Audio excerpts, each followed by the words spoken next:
આ તરફ સંઘ પ્રદેશ દમણના વડચોકી સર્કલ પાસે વાપીથી નારગોલ જતી એસટી બસમાં આગ લાગવાનો બનાવ બનવા પામ્યો હતો.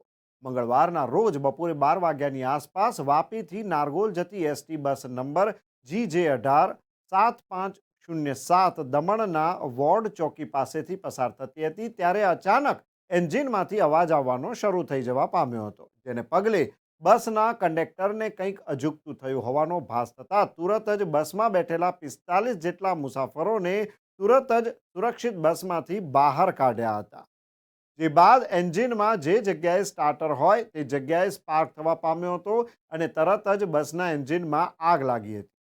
ઘટનાને પગલે તરત કંડક્ટરે દમણ ફાયર વિભાગને જાણ કરી હતી, જેના પગલે દમણ સોમનાથ ફાયર વિભાગની 2 ફાયર ટીમ જગ્યા સ્થળ પર આવી હતી અને બસના એન્જિનમાં લાગેલી આગમાં પાણીનો મારો ચલાવી ગણતરીની મિનિટોમાં જ આગ પર કાબૂ મેળવ્યો હતો. સદનસીબે આ ઘટનામાં કોઈ પણ પ્રકારની જાનહાનિ કે ઈજાનો બનાવ બનવા નથી પામ્યો અને મોટી દુર્ઘટના ટળી હતી.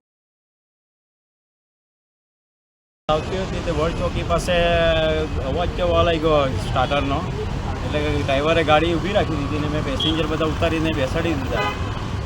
દમણના હતા તેને જે અગાઉના હતા એને નીચે ઉતરેલા હતા બધા, અને 10-15 મિનિટ પછી થોડી આગ જે પકડવા લાગી, એટલે પછી ફાયર બ્રિગેડને ફોન કર્યો. કઈ જગ્યા પર આગ પકડેલી હતી? અગાઉની સાઈડે આ ટ્રેનિંગ પાસે. ઓકે. કેટલા પેસેન્જર કેટલા હતા? એ 45 હતા. ક્યાંથી આવતી હતી આ બસ અને ક્યાં જતી હતી? નાગોલ જતી.